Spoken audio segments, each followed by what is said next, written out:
Broadcasting from Baltimore, Maryland, home of crab cakes, Natty Boh, and The Wire, this is the 5x3 Radio Hour, where strength is for everyone.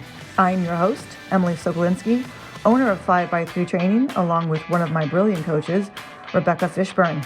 Each week, Rebecca and I will discuss the ins and outs of strength training, why there is a no one-size-fits-all approach, and why strength is so important in our daily lives. Thanks for spending some time with us today, and now on with the show.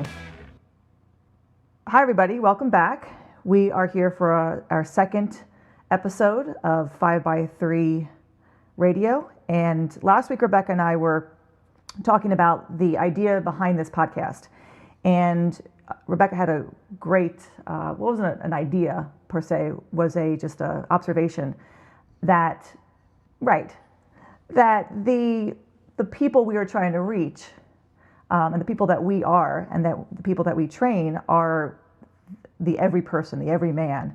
And Rebecca was thinking of the everyman play and how the hero has a journey from where he or she started and where they end up, and the trials and tribulations that they go through on that journey, and how it should be reminiscent of one's life, of our life.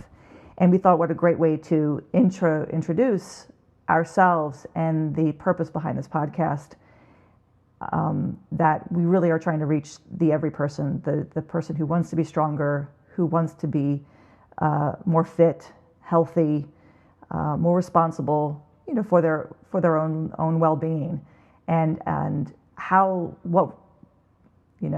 what are the best tools to be healthier and to be stronger. And Rebecca and I are both barbell coaches. We are both starting strength coaches, and we both have had our own journey. And I thought today's podcast, we'd talk a little bit about that. We'd introduce ourselves, what led us to strength training. Strength training does encompass other modalities too, dumbbells, kettlebells. But I think when you talk about really getting stronger, and I think you'd agree with me, Rebecca, the barbell really has the best place for that. I mean, as far as like getting stronger faster. Yeah. So did you start with the barbell when you started strength training? Is that where you began, or did you start with other modalities first? Like, I guess when we dive right in? When we talk about are we talking about just training in general, just kind of going to the gym? Yeah. Like, how'd you get started with strength training? Was the barbell the first thing you picked up, or did you start with something else? How'd you get where you are? My father bought a rowing machine, a Concept 2 rower, when I was around 18, and I was a freshman in college. I've been a dancer my whole life, so I never went to a gym or even, knew what the gym was until college, because my whole life was in the dance studio from age, 5, age 6 until age 17. So the idea of going to a gym and doing anything other than dancing was not on my radar until he bought this rower, and I fell in love with it. I thought it was the best thing in the world. It was a completely different feeling from dancing. And then in college, of course, they had a really small gym at UMBC, not like it is now, but it was just not even, I don't know, maybe 500 square feet of space. I mean, it was really crammed. Had like 2 treadmills and 1 elliptical and a bunch of machines. And he bought the rowing machine, and then I started at UMBC and declared myself a dance major my freshman year, the second semester of my freshman year. But then I don't know how I got to the gym. I don't know what made me decide to start going to the gym as well as dancing. It must have been the rowing machine. Well, so when you said going to the gym at UMBC, were you going to the gym and doing some version of strength training? Not at all. Or were you going to the gym and doing more cardio on a treadmill, an elliptical, I'd get on the treadmill and the elliptical and do that, and then I would get on the machines. There was no rack. There was no bar. It was just there's a little cardio area. I mean, I'm talking small cardio area with 2 treadmills and, like I said, 2 ellipticals. And then there were the machines, leg extension, and leg press, and all the arm exercise, like Nautilus. And I had a friend who was a math major, Aaron, but he also danced. He was an incredible dancer. And he was very much into bodybuilding. So I looked at him as like, I want to be like Aaron. So he and I would go to the gym, and he would egg me on to see how many plates I could lift in regards to like the leg extension. I remember coming home one day and saying to my father, "Oh my God, I put every plate on for the leg extension." And he looked at me and says, "Why would you do that? You're going to hurt yourself." And this is talking about like a machine. So I can't imagine if I'd been talking about squatting.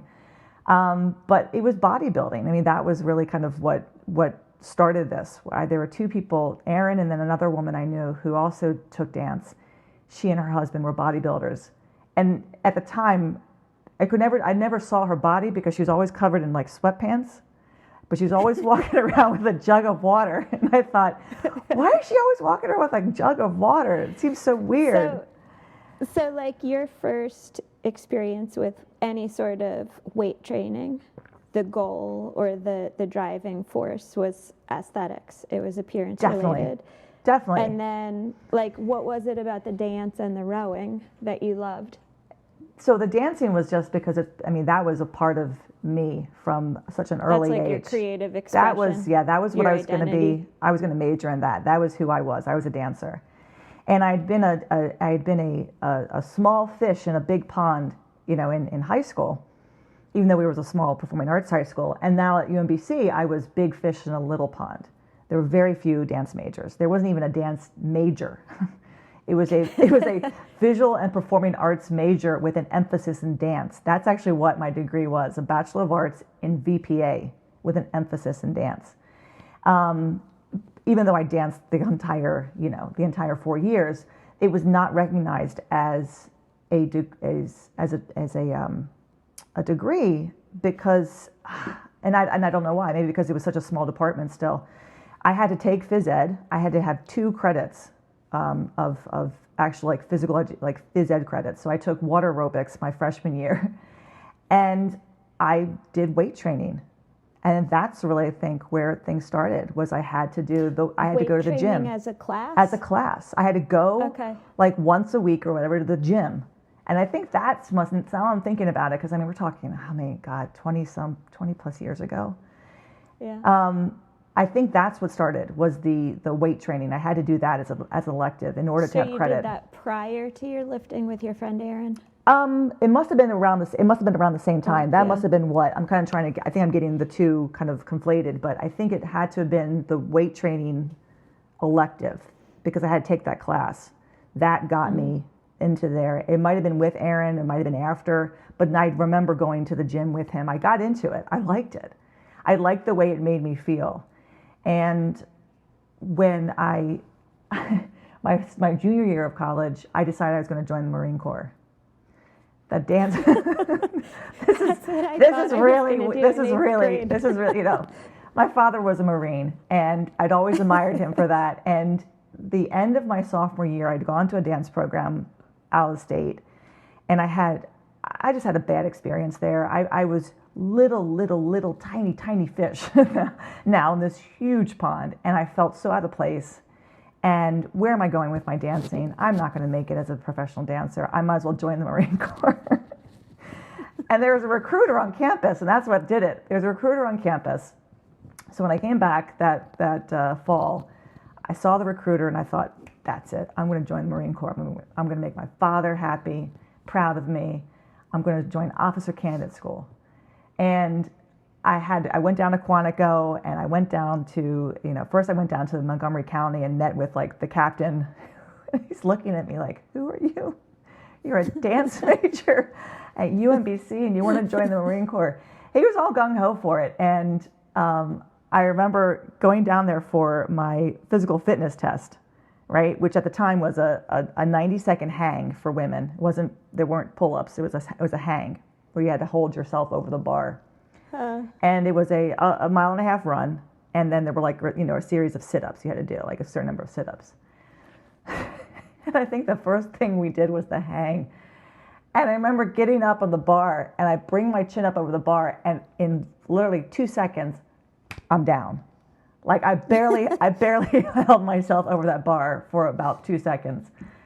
And the sit-ups went okay, and the run went great. I ran a mile and a half. That was great. I failed the test, though, obviously. I failed my test. And the volleyball player from UMBC who went down with me, I think she hung there for like 95 seconds or something. I mean, it was ridiculous. And I thought, something's missing from dancers training. I can't hang. I can't keep myself over a frickin' bar. Like, what's wrong with me? I'm 20 years old. This is not right, right? I have a good upper body strength, don't I? No, I didn't. So I started training, kind of training for it. But I don't think I put a lot of real, energy into it. And that everything started kind of petered out once I got a scholarship to go away that summer to dance. I decided that I was going to dance instead of go to the Marine Corps. But there were other factors too that led to that decision. But what I remember clearly and distinctly more than anything was not being able to hang over that bar. That really got to me. Yeah, it's interesting how like the little world that a person lives in influences their idea of whether they've got an adequate level of strength or an insufficient level of strength. Right.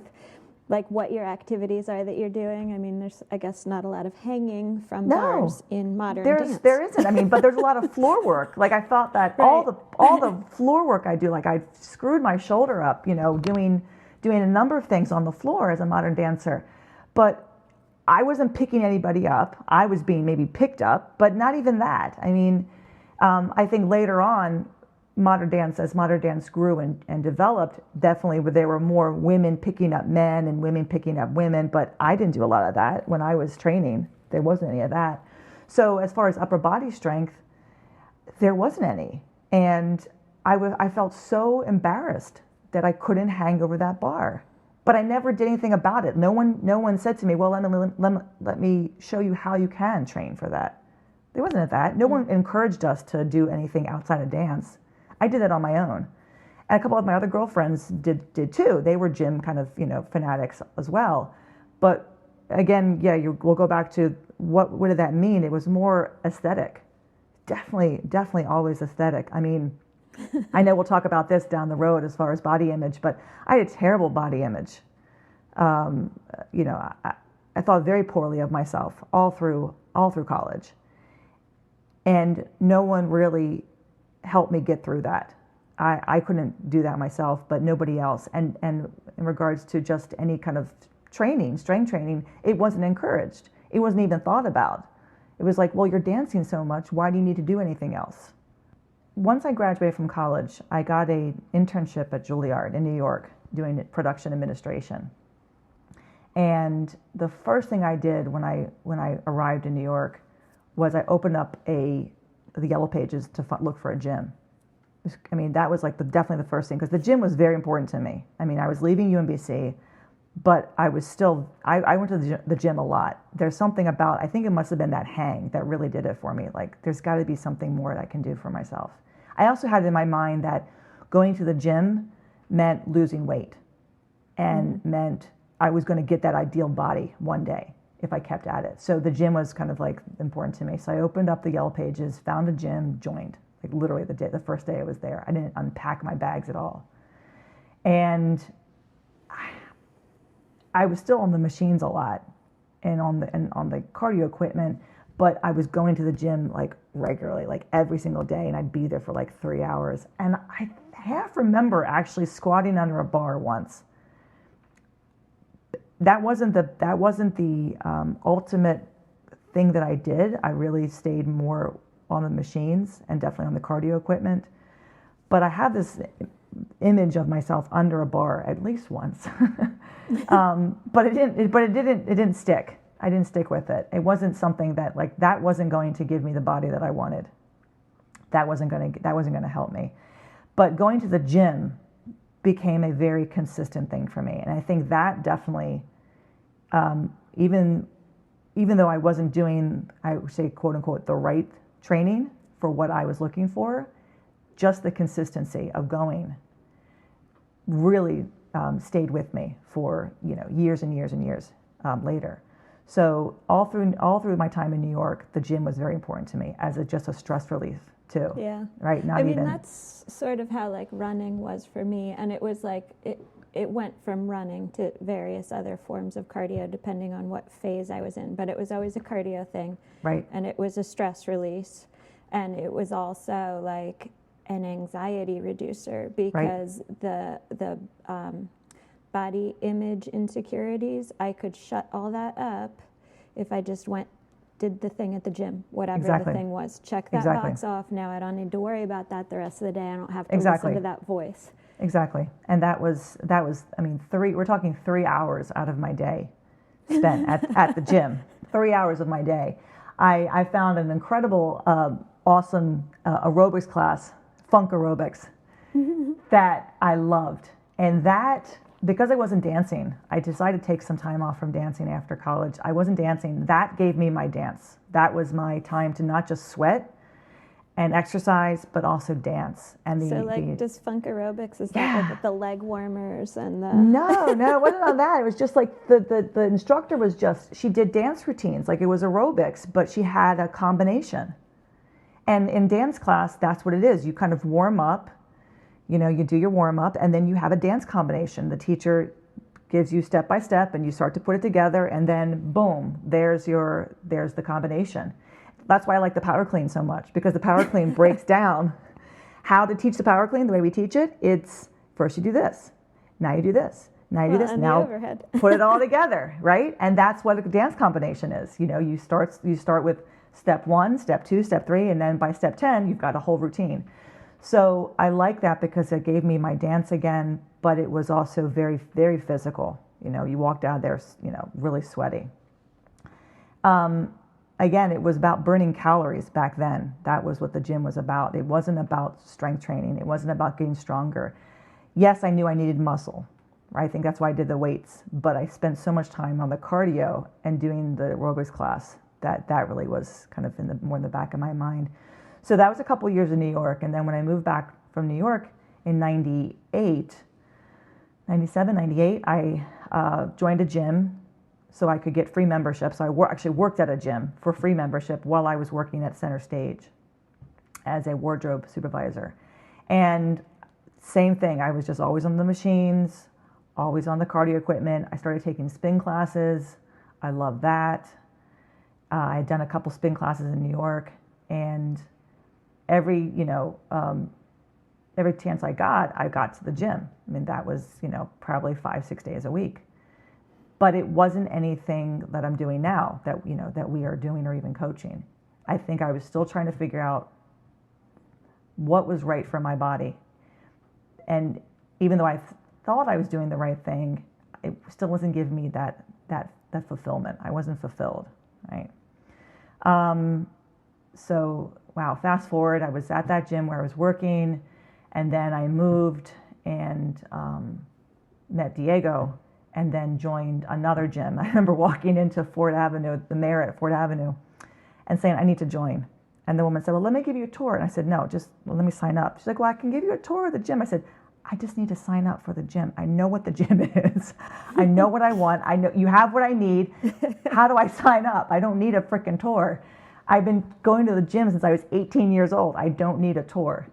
And I started teaching spin classes after I joined the Marriott.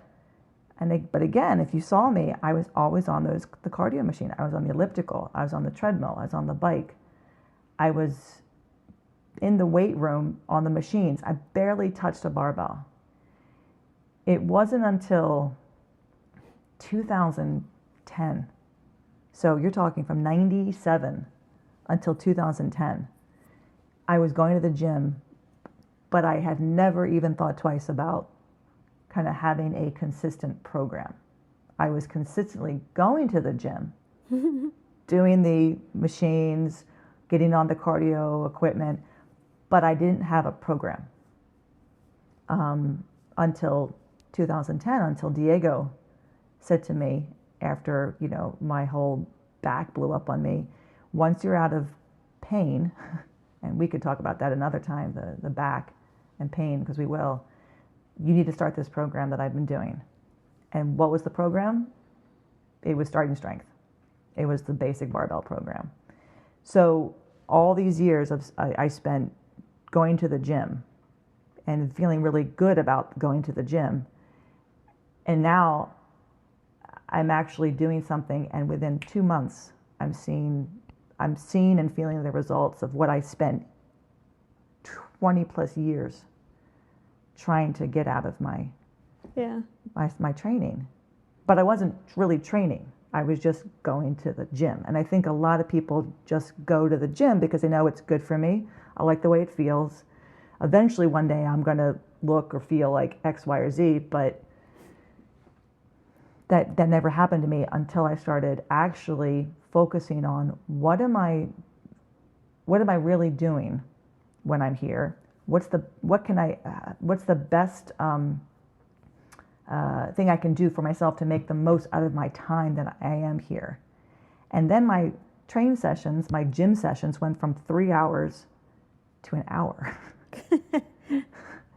And in that hour, in 2 months, I saw more of a difference and felt a difference physically and mentally and emotionally in my body than I had in those 3 hours, 20 plus years of my life going to the gym. Yeah. And they weren't wasted times. They were just not, I could have been so much more efficient with my time. But there wasn't this,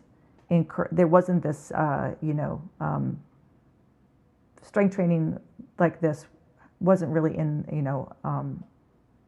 on people's radar.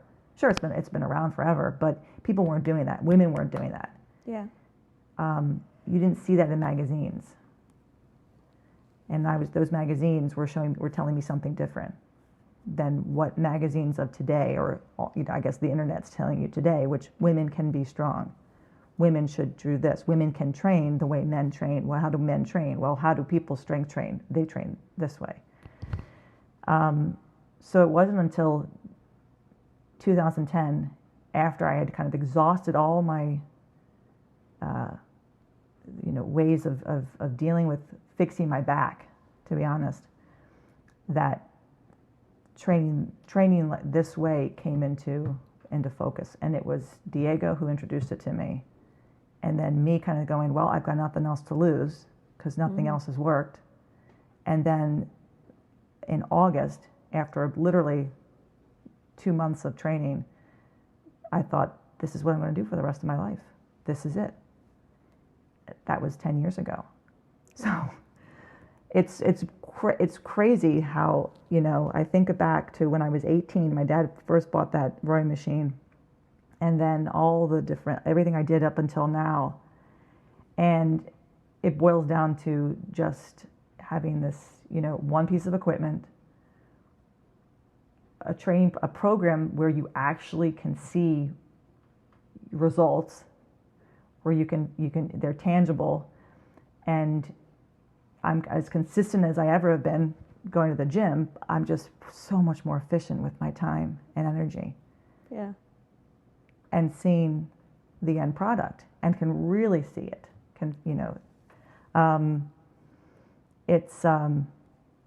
I'm glad I came to it when I did. I don't know. I don't know what would have happened if Diego hadn't started this program and my back had done what it did.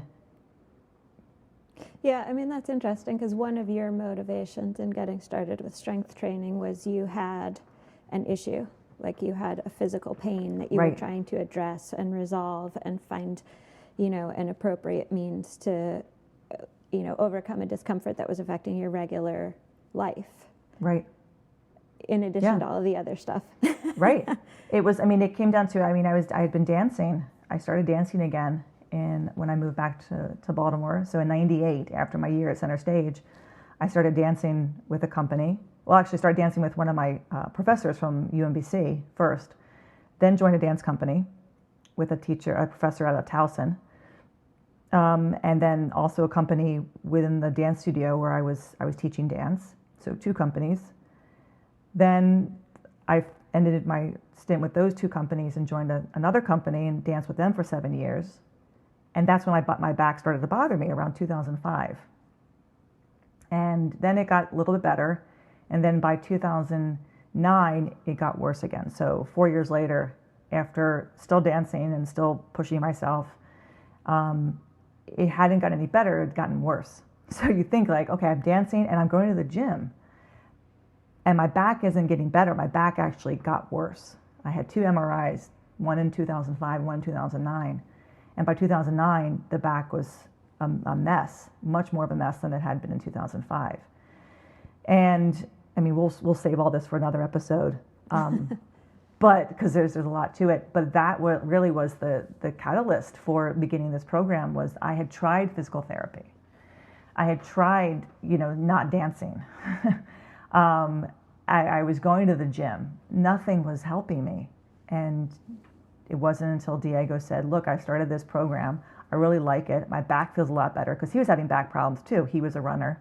He'd been a runner for a long time and a climber, and we both ran together when we first met. In 2004, and he said, "I really feel so much better doing this program. You should try it when you feel better." And I thought, well, I've got nothing else to lose, so I did. And I don't know if it was like just mentally, I was so done with feeling so bad that I was ready to embrace something else. I did. I wholeheartedly. And it worked.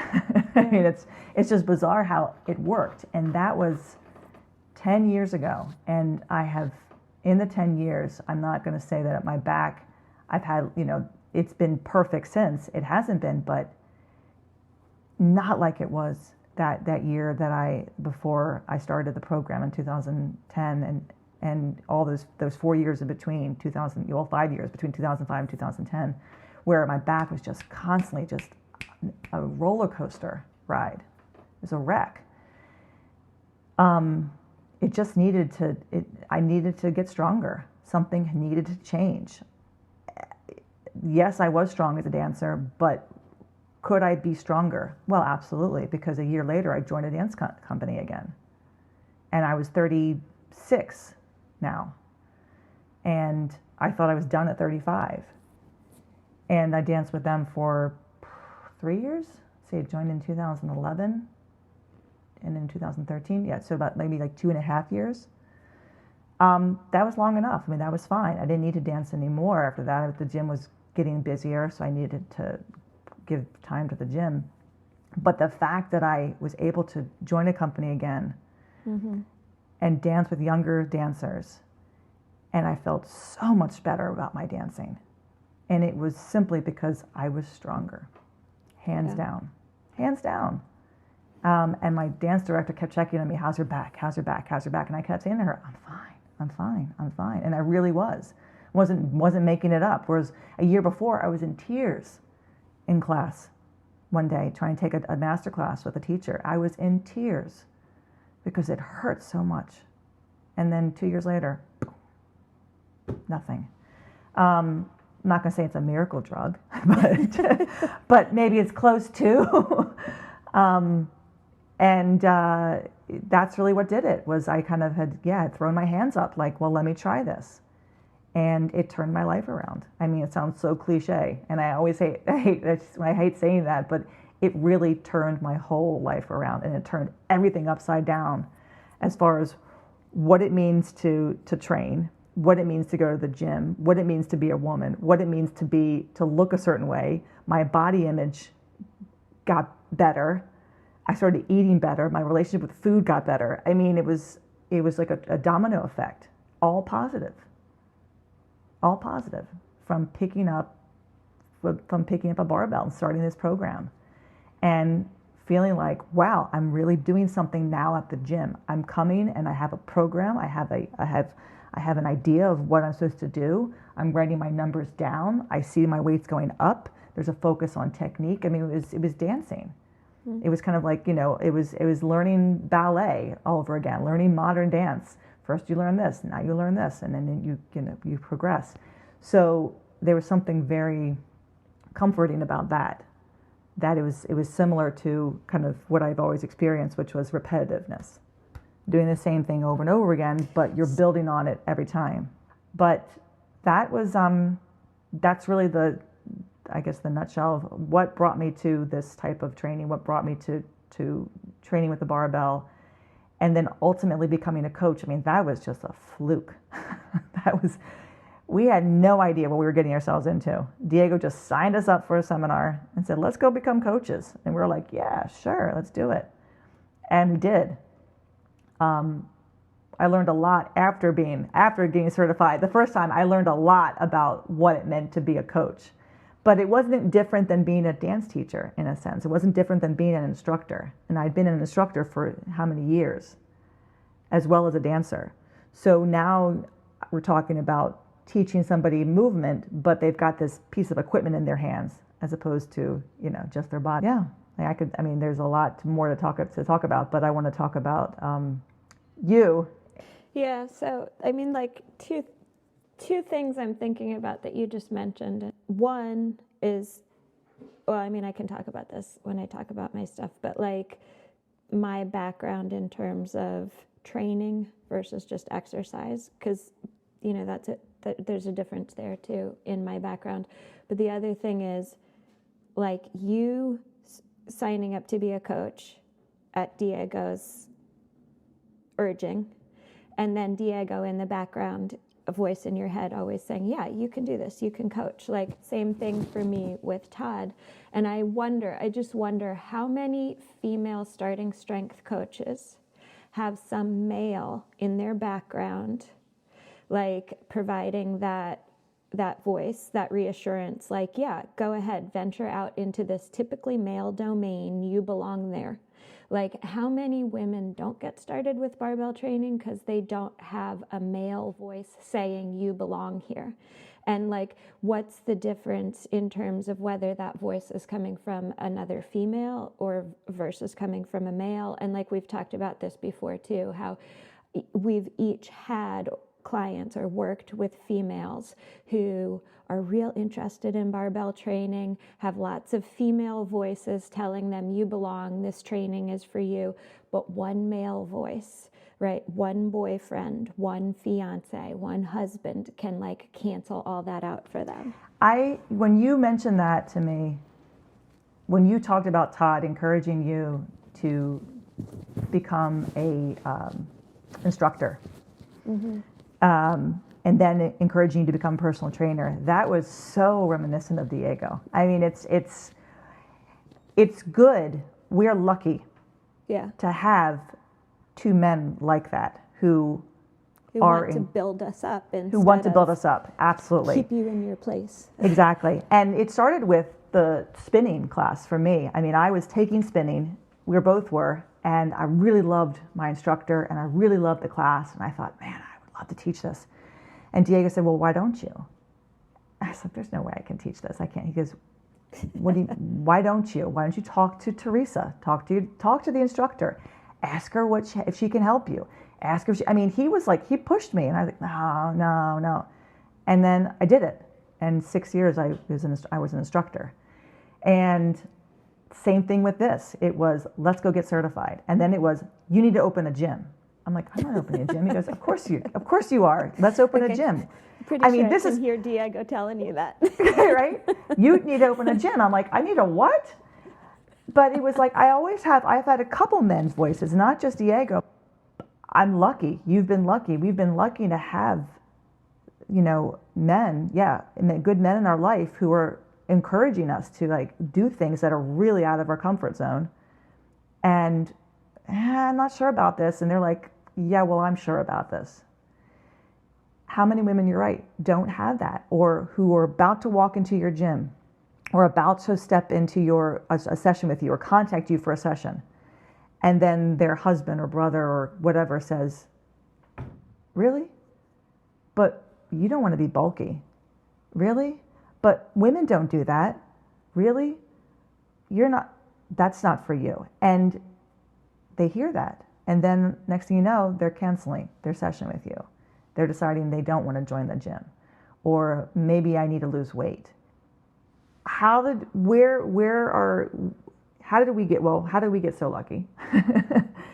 But where is that disparity? Where are there men who are like Todd and like Diego and like Mike, and then you have this other group of men? Are they scared of the women they're surrounded by? Are they just unsure about themselves? Is it a self-esteem with them, that they feel that if a woman stays here, they're more comfortable because now they feel that they're in their right place and she's in her right place? It's an interesting thing to think about, because some men might not even think that that's who they are until all of a sudden they're faced with that.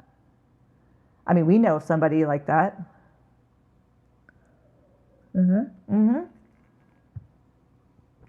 Something to talk about another day. But so I'm going to go back. So now that people have got a little bit of an idea of where my background, where I came from as a dancer, and now as a coach. You mentioned your running. I mentioned Todd talking about encouraging you to become an instructor and a trainer. When I was talking to you a while ago, you were talking about your running, and you just mentioned that you did cross country. So how did you get involved in barbell training, considering your background and running? Yeah, very long roundabout route.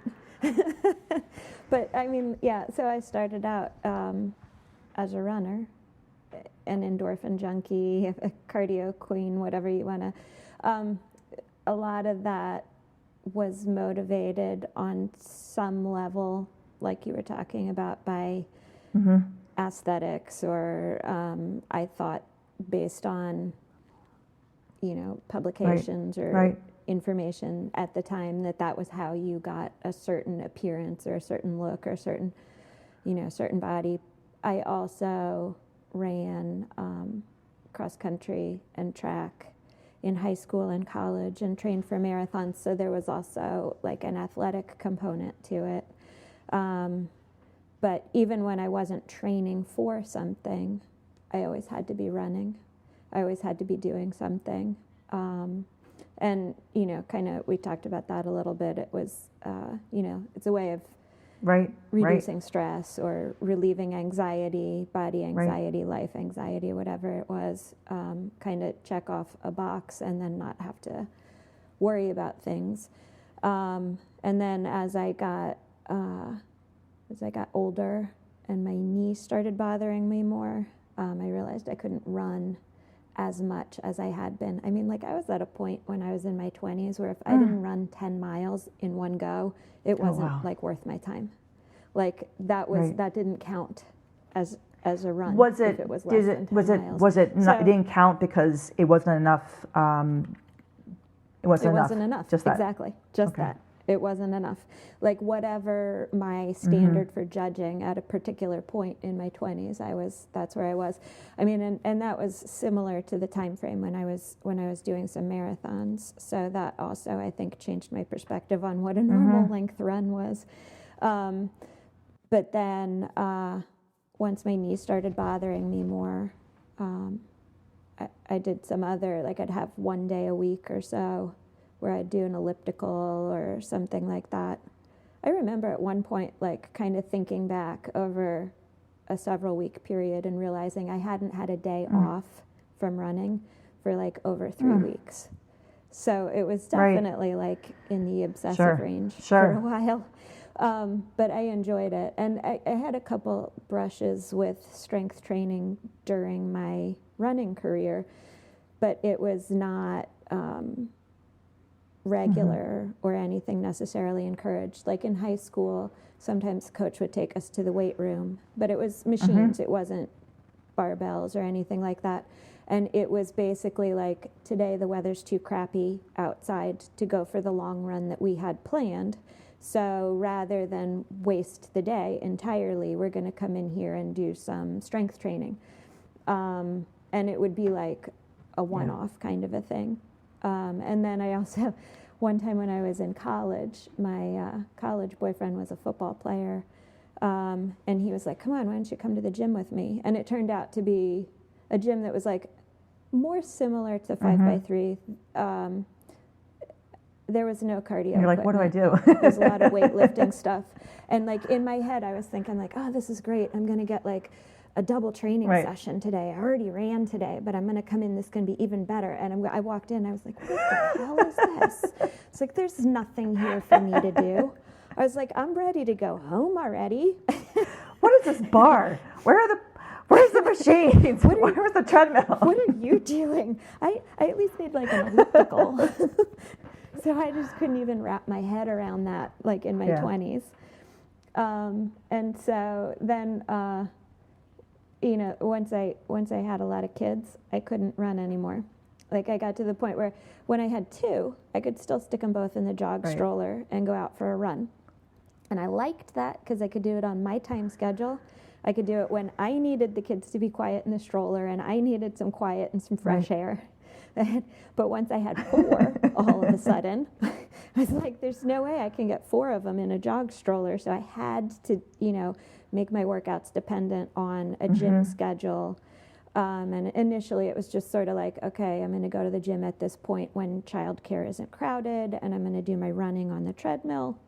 I had a friend then who got me to take one of those, like a group power body pump kind of classes with her. She loved those. I started doing that. I started doing spin. I didn't like being on someone else's schedule, but I was already on someone else's gym care schedule, so that was fine. Todd encouraged me, why don't you just go ahead and get certified to teach these things, because you're at the gym all the time anyway. You may as well get paid to do what you like. So I looked into that. I got certified for spin. That seemed maybe a little bit more up in my wheelhouse because it was endurance-based. Eventually, he convinced me go ahead and get certified for group power also, which we've talked about multiple times before, is like dancing with a barbell or a modified version of a barbell.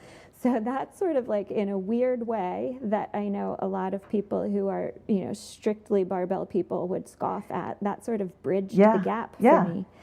It was a way where I could like, okay, I'm in my comfort zone because this feels not too heavy. I'm with a lot of, you know, other females mostly. It's like a dance class. I've done aerobics classes before. It's still in my comfort zone, but I'm using this thing that looks like a barbell. I don't know, maybe I could imagine myself actually really doing these things now. So that, you know, spanned an imaginative gap for me where I started to like, okay, maybe I could do that. And then once I got, Todd then also was like, go ahead and get certified as a personal trainer. So I was like, keep pushing the envelope. So I did, the finish line kept moving. Why do you think he did that? once- Why do you think he kept encouraging you to go from like instructor to trainer to? That's just the way he was raised. Like his family always is like, what's your 5-year plan? Okay, what's your 10-year plan? They're always talking about things like that. And I was, you know, I don't know, an anomaly. What's your 5-year plan? My father-in-law would ask me. I'm like, I don't know, Joe Pa. I'm like, I'm just trying to survive today with 4 kids and like have everybody be alive at the end of the day. That's my plan. I have no 5-year plan. My 5-year plan is not kill anyone. So, I mean, that's just the way. That's just the way they plan and think. So, once I got that certification as a personal trainer, I kind of got back to this whole. You know, I had trained for things before. I had trained to run a marathon. You don't just like get up off the couch and do that without a planned program to get you there. So I knew about progressive overload. I knew about the importance of having. You know, and I was like, well, if somebody's paying for personal training, they need a program to get them towards their goal. Otherwise, they're just exercising. What have I provided for them as a trainer that's different than they would have gotten if they just did a group fitness class? We've talked about like personal training versus like coaching before, and you're talking about a program. How many personal trainers, though, do you know, or, you know, maybe in your opinion, think that way? I mean, you think that way, and that's why you now are a strength coach, because you think in terms of, okay, well, this person needs a program. But I know that when I was teaching my classes, I would see the trainers with their clients. They didn't seem to have a program for anybody.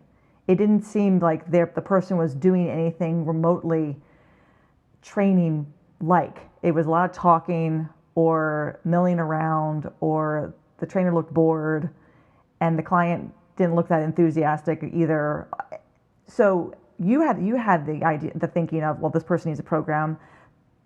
Did they teach you? Were you when you became certified? Because that's one thing. I never got certified as a personal trainer. My father did, but I never went that route. I simply got my certification in spinning and then my aerobics certification, right, to teach aerobics classes eventually. And I only did that because I was told that if I got that certification, I would get an uptick in pay for my spinning classes, which I never did.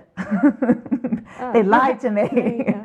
But I got it anyway. But I got it. I'd always been wanting to get that certification. So and I did, and I actually had to demonstrate at the exam. It wasn't just a multiple choice. There was a practical component for the aerobic certification where you had to stand up and demonstrate certain exercises or. Yeah. But so that's interesting. As a personal because trainer, for the group power, I had to demo stuff. I had to record. They analyzed my quality of movement, right? That didn't happen with the personal training certification. And you wonder, like, if I can understand as an instructor, I need to be able to demonstrate and to the people who are taking the class with me. But as a trainer, as a coach, you too should be able to demonstrate certain exercises, and they should see that you have some competency in what an RDL looks like or what a squat looks like. Right. This is where starting strength separates themselves from those regular personal training certifications, because you have to display competency on the platform that you can squat and deadlift, and you can demonstrate how to coach those exercises. Whereas as a trainer, you don't, but as a group instructor, you do. And I would think that that's funny. I didn't really think about that before, but that's absolutely the way it worked out. Both are important. That's why you see those trainers just kind of like I'm looking at the client going, God, they move like shit. And no one's telling them how to do it. I hired a personal trainer once, 2 years before I started starting strength. And she was pathetic. And she would demonstrate stuff for me, but I knew how to do the movement myself. I move well as a dancer, right? I could, but her programming was crap and she never showed up for anything. But now that I think about that, I had to demonstrate as an aerobics instructor, I had to demonstrate I could be on the beat. I had to demonstrate how to properly cool down, how to stretch properly. Yeah, I even had to do, like, when I went to interview for a job for a spin class, I had to demonstrate stuff. Or it wasn't even a spin class, but like it was like a group fitness, like a boot camp kind of a thing. I had to demo for that. But like as a personal trainer, you don't. I didn't have to do that. No, you don't. So once you became once you became a trainer, you started coaching, you started training people, right? Oh yeah, but I mean, like I was really in a fortunate situation when I started personal training, because I got introduced to some trainers that work out of a studio situation. That took one of them in particular, Louise, took me under her wing and taught me a lot. She's very science oriented, and she's got great knowledge of anatomy and human movement. And so she really helped me think about she said, okay, her analogy was you've got your certification as a personal trainer. That's like your bachelor's. Now you need to go get a master's. Yeah. What are you going to specialize in? What are you going to focus on? I like that. Because that was the thing I really was like, I'd look around, because another bigger gym location that I work at, a lot of different trainers there, some of whom got lots of clients, and I was trying to figure out, as a new trainer, what are they offering their clientele that I don't have yet. I mean, initially a lot of it was just they'd been there for a long time. People were familiar with them, were comfortable with them, but I was like, what are they doing? And I was trying to figure out what was everybody's angle. And I had, some friends over at Dauntless who were sort of movement-based, quality of movement-based trainers. weight some of those movements up, progressively weight some of those movements up, but kind of maybe more of an adaptive movement approach, depending on how, like what limitations their clientele had. They had a lot of older clients. So kind of adapting movements for different injuries or limitations, restrictions. And then some coaches or trainers there who were strength-based, like Craig or DB. And Craig kind of really steered me towards starting strength. That was at the point where he and DB had gone to the seminar and we're talking about that. And I was like, I should look into that. This, what he's describing makes sense to me in terms of like providing an outcome or getting someone towards a goal. The whole idea of people coming to a trainer, and we talked about this before, but most of the women anyway that were coming to me, they wanted to tone up and they want to lose weight. Well, even if they work with me 3 times a week for an hour each time, there's 165 hours out of the week where they can completely reverse everything that we've worked on to try and get them towards a tone up and lose weight goal. So I wanted to focus on something other than that. But it seems to me like a lot of the trainers that I know either are focusing on building strength, right? So the barbell coaches, the starting strength coaches that I know. Then there seems to be a group of people that are quality of movement based, just get more movement in your life. I mean, maybe not working towards a strength goal, but just recognizing that where a lot of people in our culture are right now is very sedentary. And to provide any additional movement to their life has some value. And then there are trainers that I know that seem to have, that come at it from a you're broken perspective. You're broken, this doesn't work. I need to teach you this remedial way to move your body so that you can then function in the real world. And people seem to suck that up. Like that's very popular. That's a very popular type of training. Well, for people. Yeah, I think people like. Sometimes I feel like people like being told they're broken because it gives them, it justifies for them why they can't do certain things or why they haven't done certain things. So when someone tells them, "Oh, you're right," it feeds into that kind of hypochondriac maybe mentality for some. And it's not to say that like when we get a client who comes in who wants to build strength, that we don't sometimes need to modify or take a different approach. But it's not from the, hey, you're broken. We spend we spend our time retrain this muscle that's not activating. We spend our time. I mean, I know we all spend our time telling the person, you're fine. You're not broken. You're 45. You're not dead. I mean, I spend a lot of time telling people, you're older. But you're not dead. Like you still, like you're still on the right. I mean, you're still above ground. I mean, we have this, and the problem is society tells us, well, you're at this age, you're middle age, or you're a senior, and so we get in our heads of, I'm 35. I'm over the hill. I better act my age. I can't do this. I can't do that. And you're right. People feed into that in order to make money off of that. It's like a snake oil salesman, right? Peddling something that's going to fix you.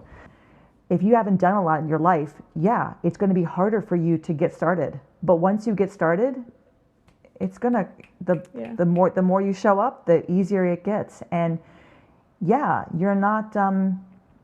If you're a 55-year-old guy, you may never get to that, 405-pound squat. That's okay. It doesn't mean you're broken. But people get mixed messages, and I don't like those people who try to fix the broken person. I like people who choose movement, and I think strength and movement go hand in hand. So you can have you're getting both. The people who keep telling you, I need to bring you back to this remedial exercise because They're just trying to get your money. That's really what it comes down to. Even like Or they don't know what they don't. don't. Remedial exercise. Sometimes like just lay down and think about isolating just your glute med. Yeah. Just get your glute med to activate. Because if you could just tap into that one muscle. Yeah. Oh, and then I was going to say also like the other type of trainer that I see, like if we're talking categories of trainer, right? Like quality of movement with or without weight, strength coaches, the you're broken, I need to get you to think about your muscles. And then the other is just sometimes, and I have clients like this. I have people who say, I just need someone to hold me accountable. So like there are trainers that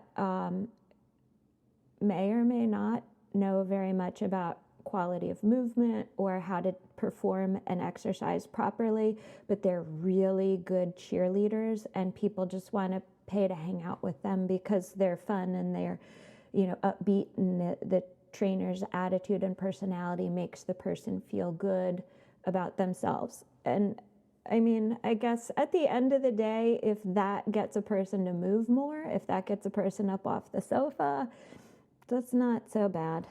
I don't see anything wrong with that. I really don't. I mean, I think if it all comes down to honestly sometimes to the client. Mm-hmm. I mean, we're good coaches, and but honestly, some people may not want to work with us just because we don't provide exactly what they're looking for, and that's okay. Someone else might provide that because it's a little bit more, I don't know, fluff exercises, and they're not, there's more talking, there's more camaraderie, and that's what they need. And then others need to be told what to do, and want to be told what to do. They don't want to just, they need to have a program. Others are okay with following anything that you give them. Others want something very, very specific. They want to know why they're doing this. So having to I feel like you match get a all lot of those people goals. at 5x3 that want to know the why. I think that's got to do with your proximity to Johns Hopkins. Right. You get a lot of medical people who are like, well, why am I moving this way? Why do you want me to do this? Yeah. Yeah. They want to be distracted. Like, God, this cracks me up. I have one guy right now whose program is based on what he has available to him, which is not a barbell and a squat rack. And it includes some running because he has to have that for his PT test. And when it's rainy outside and he has to run inside on the treadmill and there's nothing to distract him, drives him up the wall. He calls it the dread mill. Because, I don't know, it's less distracting than when you're outside and you got to watch out for traffic and other pedestrians and whatever. Oh my God, I got to focus on my body running. Yeah. You're right. I think you're absolutely right. And that's why sometimes, taking a break from training with, squatting or deadlifting can be good. It does, especially in a time like this. I think that there are many people who their minds are like, I've got to get under that bar because my stress will be relieved better that way. And others don't have that chance, they don't have that opportunity, but also they don't want to think about that. Like the thought of a heavy squat or the thought of a heavy deadlift right now during all that we're going through, it's the last thing they want to think about. Can I just sweat? Can I just do a few kettlebell swings and breathe heavy and feel like, I let some steam off, I let some energy off. So it's different for different people. And this goes back to what we talked about last time about adapting and being able to adapt for other people. And I think now, coming full circle, probably for both of us, you going from as a runner to now a strength coach, me as a dancer to a strength coach, I have all these different elements to me, and I can bring all of them in and adapt to the times. I think that's important. I think it's good for us to be able to lean on other aspects of who we are as coaches, because it helps our clients better and it helps us. It makes us realize that we have a lot more to offer than just what we've been offering the past how many years. I've been kind of coming full circle, back to dance through all this. People wanting the dance fitness class again, and people wanting a ballet class, and it's great for me. I enjoy moving this way again. I haven't moved like that in a long time, and it feels really good to teach ballet, and it feels really good to, do the dance fitness class and just let off some steam and dance to music. I've been doing the kettlebell swings. Yeah, I'm really enjoying them. I've been preaching, strength for over, I guess, 9 years now. I'll still keep preaching strength. I've never preached that this is the only thing you should be doing and the only way you're going to feel good about yourself. That's something I never did as a dancer. I never said dance was my life. I always said dance was a part of my life. People who made dance their whole life, when they don't have it anymore, it's very depressing for them. Oh my gosh, I went through that with running. When I got to a point where I was like, I can't run at least 10 miles in a go. I went through a little identity crisis. Yeah. I mean, when I stopped dancing, when I retired in 2013, and it wasn't a big deal. I just decided I wasn't going to dance with the company anymore. I just couldn't do it. So that was kind of like my retirement. I mean, I had the gym. It hurt when I was 35, and I thought I couldn't dance anymore because of my back. I thought that was it from the end of my career. I didn't want that to be the end of my career. I didn't want I didn't want a back issue to be it for me. Even though I didn't have the gym yet. I was still at the dance studio. But by 2013, when I decided to stop dancing, that was by choice. That was much better for me. But I had the gym. But even if I didn't have the gym and I had to stop dancing in 2010, it wouldn't have been the end. It wouldn't have been the end for me, because dance was never just who I identified as. There was more to me. Yeah. And that goes along with we talked about last week about kind of putting your eggs all in one basket. I think that's never I don't think it's ever a good idea. I think you need to be adaptable, and you need to have your eggs in multiple baskets so that you can rely on different things at different times. Well, it's been good talking to you again, as always. It's nice to talk to you too. Yeah, yesterday was crappy. I don't know, the news, all of it. Finally, I just yesterday I couldn't deal. I had to do this. I started a Facebook page. I started my Facebook diary where I just post stuff now, and only I can see it.